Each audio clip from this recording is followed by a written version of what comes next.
Well, the government's hardest task every month is ensuring there is money to pay public servants. This from Prime Minister Dr. Keith Rowley in a statement after an almost 3-hour-long meeting with the Trade Union Federation on Thursday. Dr. Rowley denied the government is implementing austerity measures through a wage freeze and mass retrenchment in the public service. Prime Minister Dr. Keith Rowley assured there have been no layoffs of public servants and articulated what exists now is a situation where government has to decide how much it can afford to pay and what can be done to preserve jobs.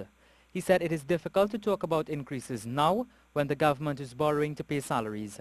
The president of the Banking, Insurance and General Workers Trade Union, Vincent Cabrera, said he understands the argument being put forward by the Prime Minister about the state of the economy. However, he said during the meeting, Dr. Rowley quoted an inflation rate of 3.9%, and when unions go to the bargaining table, they must take that into consideration. The cost of living is going up, albeit by 3.9%, and we feel it is much more than that in terms of prices for food products.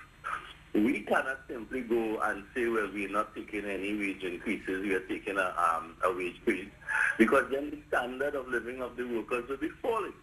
And in fact, that can lead in the long run to deflation in the economy, not inflation, deflation. Dr. Rowley stated, quote, "There have been no mass retrenchments. We have borrowed considerably to maintain government expenditure on human resource maintenance. Some contract workers have not had their contracts renewed, but that number is much smaller than those who have had their contracts renewed." End quote.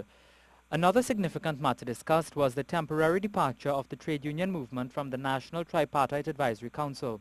Dr. Rowley said he was heartened by the union's pronouncement that its withdrawal from the council was temporary. Mr. Cabrera said one way to get the unions back is to create a moratorium on the retrenchment of workers.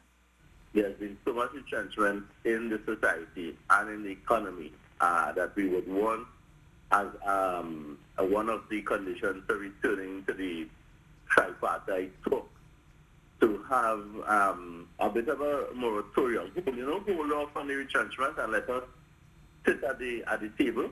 And as they themselves are saying, certain things will be discussed there. So we discuss those things and then we chart a way forward. The unions will again meet the Prime Minister on September 13th to continue discussions.